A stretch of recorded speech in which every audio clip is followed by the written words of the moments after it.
మనం అప్పుడప్పుడు మీరు ఏ టెంపుల్ పోయినా ఎంత వండర్స్ అవపడతాయో మనకు అవపడుతుంటాయి. So wonders. ఇలాంటి పరిస్థితులలో మనకు గ్రీకు నాగరికత మన ప్రపంచంలో వెరీ సివిలైజ్డ్ నాగరికతలో మనం ప్రధానంగా చెప్పుకుంటాం. సోక్రటీస్ భావాలు, తర్వాత ఆయన శిష్యుడు ప్లేటో చాలా పుస్తకాలు రాశాడు. ఆయన శిష్యుడు అరిస్టాటిల్ ఒక రకంగా 24 శాస్త్రాలకు తండ్రి లాంటి వాడు. ఒకటి రెండు కాదు. బయాలజికల్ సైన్స్ ఎంత బాగా చెప్పాడో, మొక్కల గురించి ఎంత బాగా చెప్పాడో, రాజకీయాల గురించి కూడా అంత బాగా చెప్పాడు. సైకాలజీ ఎంత బాగా చెప్పాడో, ఫిలాసఫీ కూడా అంత బాగా చెప్పాడు. ఆయన 24 శాస్త్రాలకు తండ్రి లాంటి వాడంటే మనం ఆనాటి పరిస్థితులలో ఆయన పరిజ్ఞానాన్ని మనం అంచనా వేసుకోవచ్చు. ఆయన శిష్యుడు అలెగ్జాండర్ మొట్టమొదటిసారిగా చరిత్రలో ప్రపంచ విజేతగా నిలిచాడు. ఆయన గ్రీకు నుండి అలెగ్జాండ్రియా, ఉత్తర ఆఫ్రికాను జయించిన తర్వాత ఈజిప్ట్ను జయించి ఇక్కడ అలెగ్జాండ్రియా నగరాన్ని నిర్మించి అతని తర్వాత మధ్య ఆసియా మీదుగా భారతదేశం దాకా దండయాత్ర చేసిన అదే మనకు అలెగ్జాండర్ రిటర్న్ జర్నీ, తర్వాత పోయే ప్రయాణం. ఇవే మనకు భూమార్గం ఆసియా ఖండానికి భారతదేశానికి భూమార్గం డిసైడ్ చేసింది అలెగ్జాండర్ దండయాత్ర అని మర్చిపోవాలి. ఇలాంటి పరిస్థితులలో మనకు అలెగ్జాండర్ దండయాత్ర వచ్చింది. ఆ తర్వాత మనకి ఏమైంది? గ్రీకు నాగరికత తర్వాత మనకు విలసిల్లింది రోమన్ ఎంపైర్. ప్రపంచంలో దాదాపు రోమన్ ఎంపైర్ ఎంతకాలం నడిచిందంటే క్రీస్తు పూర్వం 2వ శతాబ్ది నుండి మొదలుకుంటే 14వ శతాబ్ది వరకు రోమన్ సామ్రాజ్య వైభవం స్టెప్ బై స్టెప్ కంటిన్యూ అవుతూ వచ్చింది. రోమన్ సామ్రాజ్య వైభవంలో రోము, ప్రాచీన రోమ్ వేరు. ఆ తర్వాత రోమన్ సామ్రాజ్యంలో మనం బైజాంటిన్ సామ్రాజ్యాన్ని కాన్స్టాంటిన్ అనే చక్రవర్తి కాన్స్టాంటినోపుల్ అనే నగరాన్ని నిర్మించాడు. ఆ నగరం మనకు ఆసియా ఖండానికి ఐరోపాకు మధ్యనున్న ట్రేడింగ్ సెంటర్గా భూమధ్య మార్గానికి కేంద్రమైంది. కాన్స్టాంటినోపుల్ పతనం 1453. ఇది ఆధునిక యుగానికి మధ్య యుగానికి మధ్యల సెంట్రల్ పాయింట్, కేంద్రం అయింది. ఎట్లయింది అనేది మనం ప్రస్తుతం మన రీసెర్చ్ కాంటెంట్ ఏంటంటే ఆధునిక యుగానికి మధ్య యుగానికి మధ్యలో ఎలా పరివర్తన, వాట్ ఈజ్ మోడర్నైజేషన్ అనేది ప్రధానంగా మనం క్లాసులో డిస్కస్ చేయబోతున్నాం. ఇక్కడ కాన్స్టాంటినోపుల్లో అప్పటి వరకు క్రిస్టియన్డమ్, చర్చ్ సామ్రాజ్యం, హోలీ రోమన్ ఎంపరర్ చార్లెమేన్ 4వ శతాబ్దిలో ఎప్పుడైతే హోలీ రోమన్ ఎంపరర్గా పోప్ డిక్లేర్ చేశాడో ఐరోపా అన్ని రాజ్యాలు, దాదాపు చిన్న పెద్ద రాజ్యాలన్నీ కూడా క్రిస్టియానిటీలోకి మారిపోయాయి. ఈ విధంగా ఎప్పుడైతే క్రిస్టియానిటీకి మారిపోయాయో ఆ తర్వాత 6వ శతాబ్దిలో వచ్చిన ఇస్లాం ట్రేడింగ్లో ఇతర విషయాలలో పోటీపడి చివరికి 300 సంవత్సరాలు క్రూసేడ్స్, పవిత్ర యుద్ధాల పేరుతో క్రిస్టియన్స్కు ముస్లిమ్స్కు మధ్యన యుద్ధాలు జరిగాయి. దాదాపు 300 సంవత్సరాలు అంటే మనం ఆలోచించవచ్చు ఎంత నష్టం జరిగింది, ఎంత ప్రాణ నష్టం, ఆస్తి నష్టం ఎంత అపారంగా జరిగిందో దాన్ని ఆలోచించు. కానీ ఎప్పుడైతే ఖలీఫా పదవి టర్కులకు వచ్చిందో సెకండ్ మహమ్మద్ చివరి క్రూసేడ్లో క్రిస్టియన్లను ఓడించి కాన్స్టాంటినోపుల్ను ఆక్రమించడం జరిగింది. ఈ విధంగా కాన్స్టాంటినోపుల్, మధ్య ఆసియా, దాదాపు ఆఫ్రికా ఖండంలో సగభాగం భారతదేశం దాకా ఇస్లాం విస్తరించింది. ఎర్ర సముద్రం దాదాపు మధ్య ఆసియా ఇదంతా మొత్తం ట్రేడింగ్ సెంటర్ అంతా ఇస్లాం గుత్తాధిపత్యంలోకి వెళ్ళిపోయింది. ఈ విధంగా వెళ్ళిపోయినప్పుడు భారతదేశం నుండి రోమన్ సామ్రాజ్యానికి కానీ ఐరోపా కానీ వస్త్రాలు, సుగంధ ద్రవ్యాలు మన దగ్గర నుంచి పోకుంటే నడిచే పరిస్థితి కాదు. మీకు భారతదేశంలో పశ్చిమ ఓడరేవుల నుండి వ్యాపారం ఎర్ర సముద్రం మీదుగా మధ్య సముద్రం నుండి ఒక మార్గం అయితే భూమార్గం కూడా మరో మార్గం. ఈ విధంగా భారతదేశం సుగంధ ద్రవ్యాలు, వస్త్రాలు లేకుంటే అసలు ఐరోపాలో నడిచే పరిస్థితి కాదు.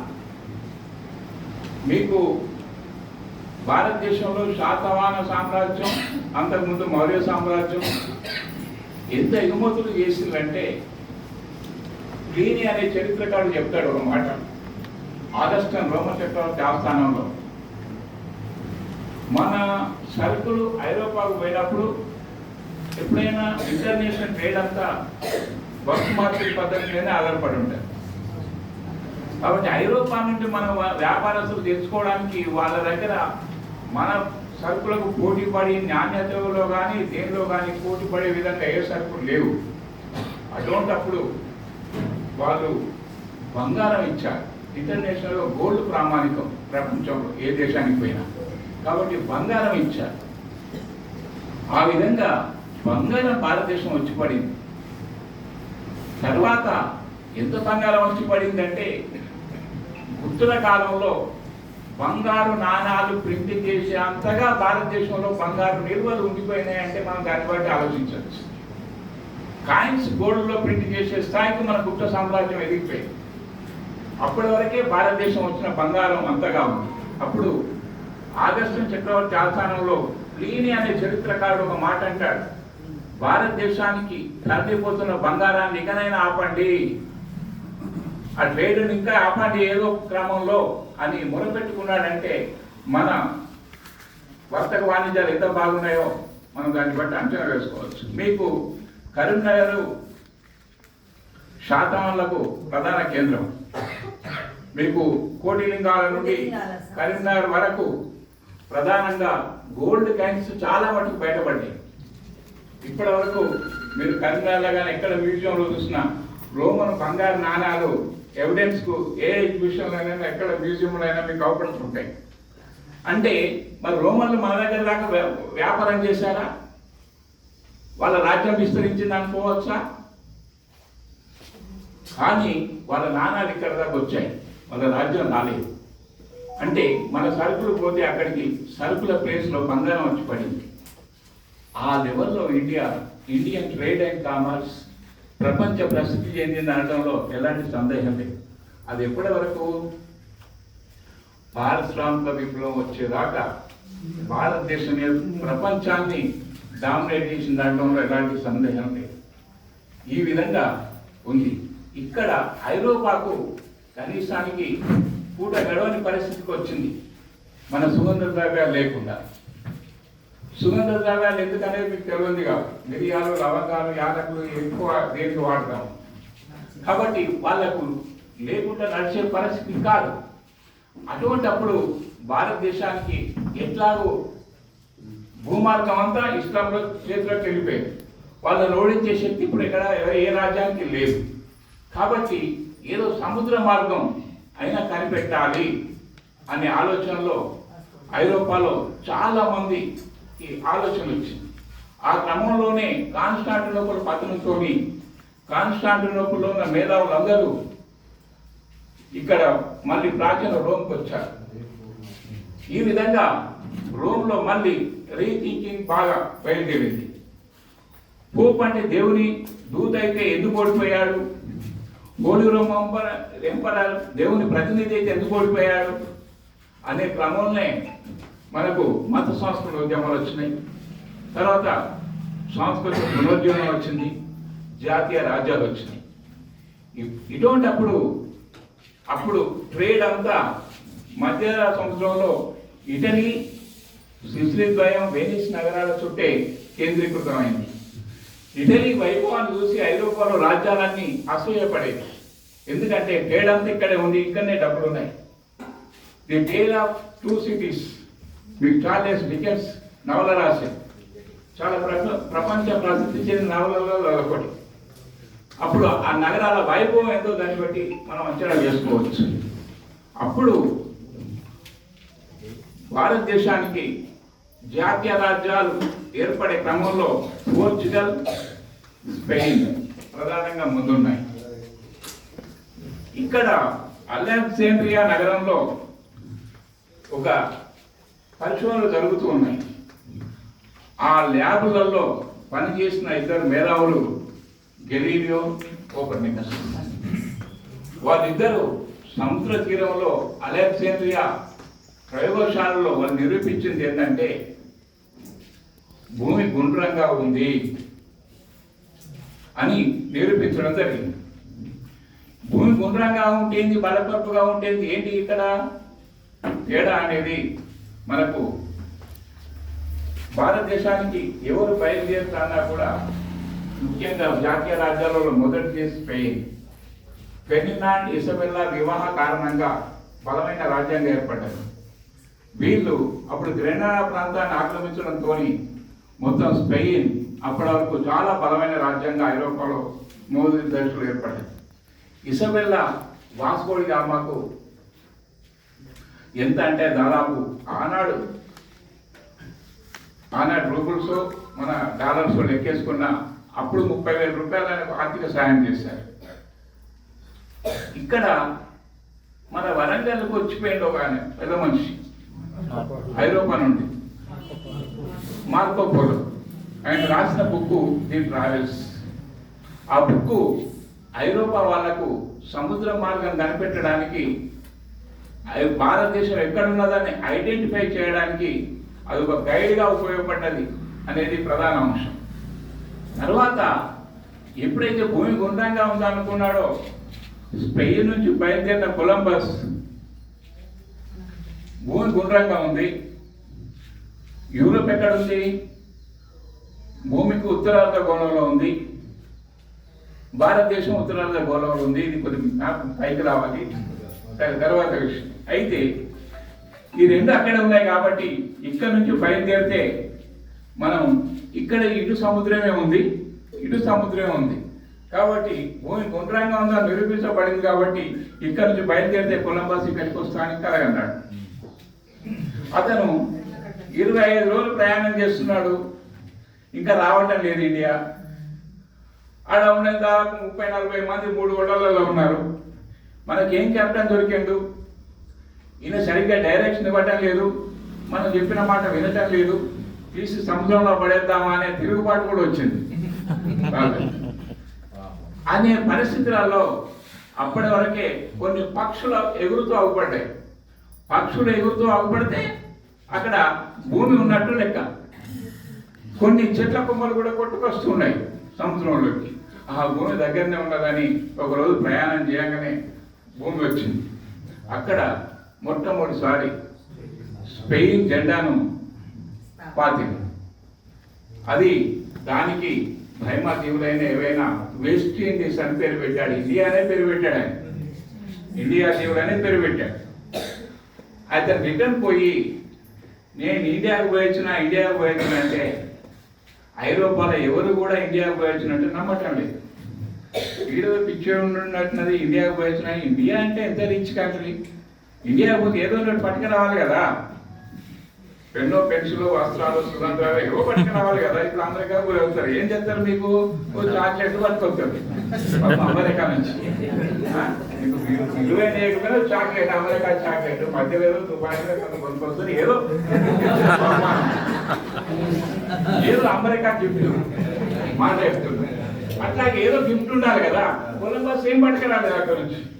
అలాంటి పరిస్థితులలో కొలంబస్ గాళ్ళకి ఏంటంటే కొలంబస్ చనిపోయే వరకు అతను కనిపెట్టింది నూతన ఖండము అమెరికా ఖండం అని ఎవరికి తెలియదు. ఆ విషయం తెలియకుండానే ఆయన చనిపోయాడు. చాడు బీదరికంలో చనిపోయాడని మన పుస్తకాలు చెప్తున్నాయి. ఈ విధంగా కొలంబస్ ఒక ఏదో భారతదేశానికి వస్తాను బయలుదేరే క్రమంలో అనుకోకుండా అమెరికా దొరికింది. అమెరికా ఉన్నదని ప్రపంచానికి తెలియదు, అమెరికా వాళ్ళకి ప్రపంచం ఉన్నదని తెలియదు. అది అప్పటి వరకున్న పరిస్థితి. కాన్స్టాంటినోపుల్ పతనం కారణంగా వెలుగులోకి వచ్చిన నూతన ఖండాలు ఇవి. ఇటువంటి అప్పుడు పోర్చుగల్ రాజు హెన్రీ ఒక స్కూల్ పెట్టాడు, ట్రైనింగ్ స్కూల్ పెట్టాడు సముద్ర నావికుల కోసం ప్రయోగాలు. ఎందుకంటే ధైర్య సాహసాలు ఉండాలి సముద్రం మీద పోవడానికి ఫస్ట్. ఎందుకంటే ఎన్నో రోజులు ప్రయాణం చేస్తే తప్ప ఇంకో ప్రదేశం రాదు. తర్వాత వచ్చే తుఫాన్లు, భూమి మీద ఏదైనా ప్రమాదం జరిగితే, దొంగలు జరిగినా, ఏదైనా జరిగితే కనీసం మనిషి అన్న దొరుకుతాడు. సముద్రంలో దొంగతనాలు ఇతర జరిగితే మనిషి అడ్రస్ ఉండదు, సముద్రంలో పడేస్తాడు ఉన్నాయి గుంజుకొని. సముద్రపు దొంగలు అనేది మనకు చాలా, సముద్రపు దొంగలని చాలా సినిమాలే వచ్చినాయి, మాట చెప్తున్నాను. ఇప్పటివరకు మనం సముద్రపు దొంగలు ఎలా సముద్రం మీద అప్పుడప్పుడు మనకు పేపర్లలో చూస్తున్నాం. ఐదు నుంచి ఎలా అటాక్ చేస్తారు, ఏమవుతుంది, సముద్ర దొంగలు అయింది అని. వాళ్ళు ఎంత పవర్ఫుల్ ఇప్పుడు ప్రజెంట్ రోజులలో వేరే విషయం. కాబట్టి ఈ విధంగా వాస్కో డి గామా అంతకు ముందే ఒక నావికుడు పోర్చుగల్ నుంచి బయలుదేరి గుడువో పాత్రం ద్వారా ఇక్కడికి వచ్చి రిటర్న్ పోయాడు. ఎందుకంటే ఇక్కడ తుఫాన్లు బాగా వస్తున్నాయి, తుఫాన్లకు తట్టుకోలేక బ్యాక్ వెళ్ళిపోయాడు. కానీ అది దాటితేనే మనం భారతదేశానికి చేరుకోవాలనే ఒక క్లారిటీ వచ్చింది వాళ్ళకి అప్పటి వరకు. అప్పుడు వాస్కో డి గామా ధైర్యం చేసి ఆఫ్రికాను చుట్టుముట్టి, ఇప్పుడు మెడగాస్కర్ అనే ద్వీపం ఉంటుంది, ఇక్కడి నుంచి చాలా మంది భారతదేశానికి అరబ్బులు వర్తక వాణిజ్యాలు చేస్తున్నారు అప్పటి వరకే. మెడగాస్కర్ నుండి ఒక అరబ్బు యాత్రికుని సహాయంతో భారతదేశానికి 1498లో కాలికట్కి వచ్చారు. ఈ విధంగా భారతదేశానికి సముద్ర మార్గం కనిపెట్టడం జరిగింది వాస్కో డి గామా 1498లో. ఈ విధంగా మనకు భారతదేశానికి సముద్ర మార్గం కనిపెట్టారు. అప్పుడప్పుడు మనం 10th వరకు ఆబ్జెక్టివ్ విషయంలో భారతదేశం కనిపెట్టింది ఎవరైనా క్వశ్చన్స్ వస్తుంది. క్వశ్చన్ ఫ్రేమింగ్ తప్ప మనం అలాంటి చూస్తుంటాం కొన్ని పొరపాట్లు. ఇక్కడ ఈ విధంగా ఇంకొక ఆయనే పోర్చుగల్ నుంచి బయలుదేరి గుడ్వో ప్రాంతం వచ్చే వరకే తుఫాన్ లేచింది. తుఫాన్లో ఓడ కొట్టుకపోయి బ్రెజిల్ని దాకింది, కార్బరాలు. ఆ విధంగా బ్రెజిల్ని కనిపెడితే బ్రెజిల్ అంత పెద్ద దేశాన్ని ఇంత చిన్న పోర్చుగల్ పరిపాలించిందంటే దాన్ని బట్టి మీరు ఆలోచించండి ఆ నేషనల్ ఎలాంటి పరిణామాలకు దారితీస్తున్నాయి అనేది.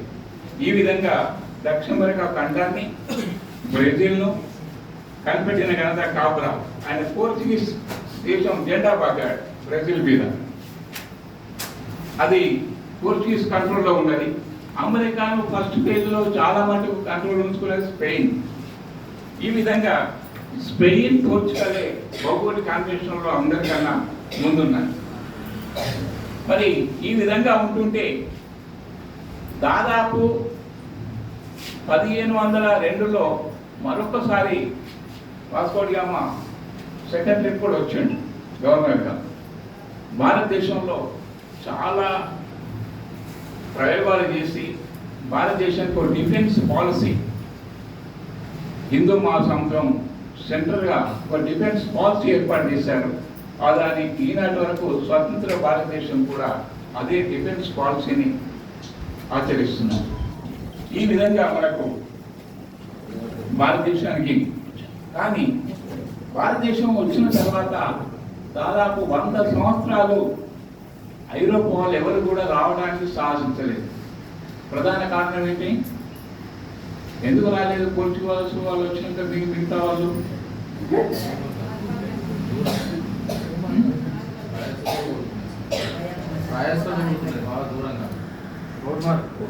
అయితే ప్రధానంగా ఐరోపా వాళ్ళందరికీ భారతదేశానికి రావాలనే ఉన్నది.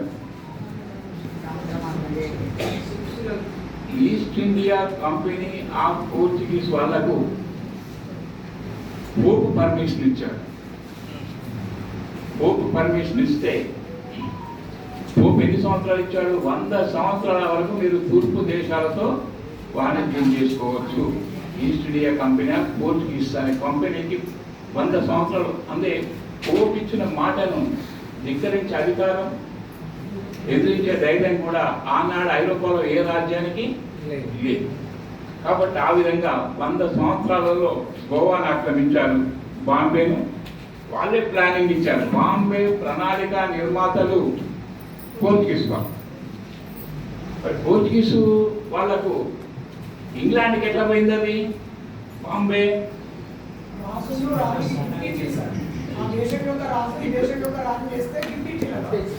అయితే అప్పుడు పోర్చుగల్ రాణిని ఇంగ్లాండ్ రాజుకి ఇచ్చి పెళ్లి చేస్తా అంటే ఎప్పుడైనా ఇప్పుడు ఈనాటి కాలంలో లేదు కానీ ఊళ్ళే దొర బిడ్డ పెళ్లి చేస్తా అంటే ఊళ్ళో అందరిని పిలిచి అడిగేటోడు దొర, చిన్న దొరసాన్ని పెళ్లి చేస్తానరా, యాదవులో పిలిచి మీరు ఏమి ఇస్తారా అంటే మేమైతే 20 గొర్రెలు ఇస్తామని మాట గౌన్లలో పిలిచి అడిగితే వచ్చిన వాళ్ళందరికీ 4 రోజులు కలిపోతా ఉన్నాయి. ఈ దొర బిడ్డ పెళ్లి ఖర్చు అంటే ఊరి మీదే నడవాలి. వడ్డానని పిలిస్తే నేను మంచి మంచం చేసి ఇస్తాను. ఈ విధంగా అట్లుండేది. ఎప్పుడైనా ఓల్డ్ దొరలున్న గడిలలో మీకు బాగా అవపడే కల్చర్. ఇక్కడ ఇది కంపెనీ పోర్చుగీస్ రాజు ఈస్ట్ కంపెనీ అప్పుడు బాగా డబ్బులు సంపాదించున్నది కాబట్టి ఏమి ఇస్తారా అని అడిగాను. అయ్యా నేను బాంబే సిటీని ఇస్తామన్నారు వాళ్ళు కట్నం కింద. ఆ కట్నం కింద పోర్చుగీస్ రానికి ఇంగ్లాండ్ రాజు కట్నం కింద పోయింది బాంబే. మరి ఆయన వచ్చి ఇక్కడ ఉండడా? ఆయన అప్పటి వరకే ఇంగ్లాండ్ ఇక్కడికి వచ్చింది కాబట్టి ఇంగ్లాండ్కు కౌలుకి ఇచ్చింది. ఇంగ్లాండ్ ఈస్ట్ ఇండియా కంపెనీకి కౌలుకి ఇచ్చిండు బాంబే. ఆ విధంగా బాంబే ఇంగ్లాండ్ వాళ్ళ పాలైంది మాట చెప్తుంది. అందుకే అప్పుడు ఇండియా గేట్ అదంతా ఇండియన్ హిస్టరీ వేరే విషయం ఇప్పుడు. కాబట్టి ఈ విధంగా బాంబే నగరం, గోవా అవన్నీ మీరు ఎక్కడ చూసినా పోర్చుగీస్ వాళ్ళ కన్స్ట్రక్షన్స్ అవపడతాయి, పోర్చుగీస్ వాళ్ళు నిర్మించిన చర్చిలే అవపడతాయి. అది ప్రధానం. ఈ విధంగా పోర్చుగీస్ వాళ్ళు, స్పెయిన్ వాళ్ళు పోటీ పడి భౌగోళిక అన్వేషణకు బయలుదేరారు. ఈ క్రమంలో లేటుగా 100 సంవత్సరాల తర్వాత ఎంటర్ అయింది ఇంగ్లాండ్. ఇంగ్లాండ్కు ఎప్పుడు పర్మిషన్ వచ్చింది? 1600 డిసెంబర్ 31 రోజున East India Company of England ఎవరిచ్చారు? Elizabeth first Elizabeth East India కంపెనీకి పర్మిషన్ ఇచ్చింది. పర్మిషన్ ఇచ్చే వాళ్ళను వెంటనే ఇక్కడికి వెల్కమ్ చెప్పడానికి పోర్చుగీస్ వాళ్ళు సిద్ధంగా లేరు. వాళ్ళు పశ్చిమ తీరంలో మొత్తం ఇంగ్లాండ్ ఓడలను రానియకుండా వాళ్ళు కట్టుదిట్టం చేశారు. పోర్చుగీస్ వాళ్ళని ఎదుర్కొని యుద్ధం చేసే టైం వాళ్ళకు లేదు. కాబట్టి ఆ విధంగా వాళ్ళు వచ్చి మచిలీపట్నంలో గ్లోబ్ అనే నౌక ద్వారా వచ్చి 1611లో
మీ పేరు తగ్గించడానికైనా మాకు అవకాశం ఇవ్వండి అని సార్ థామస్లో మొఘల్ ఆస్థానంలో ఫస్ట్ ఎంటర్ అయిన బ్రిటిష్ వర్తకుడు సార్ థామస్లో ఈయన పోయినాక ఫస్ట్ అలోపతి వైద్యం.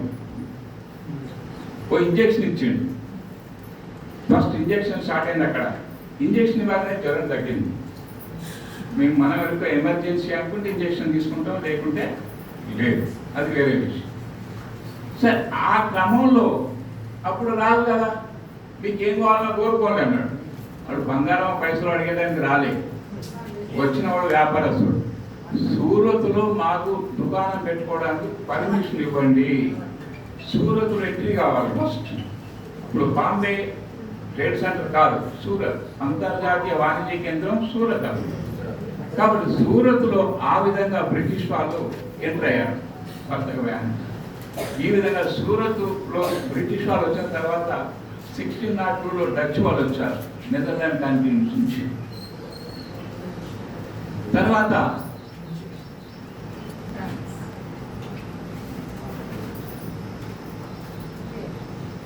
1664 ఫ్రెంచ్ వాళ్ళు వచ్చారు, అందరికన్నా లేట్గా వచ్చారు.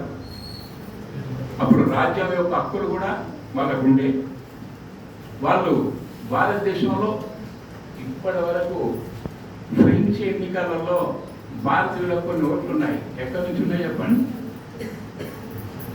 ఇక్కడ నుంచి ఓట్లు వేస్తారు. ఫ్రెంచ్ ఎన్నికలలో భారతదేశం నుంచి కొందరు ఓట్లు వేస్తారు. ఎక్కడి నుంచి వేస్తారు?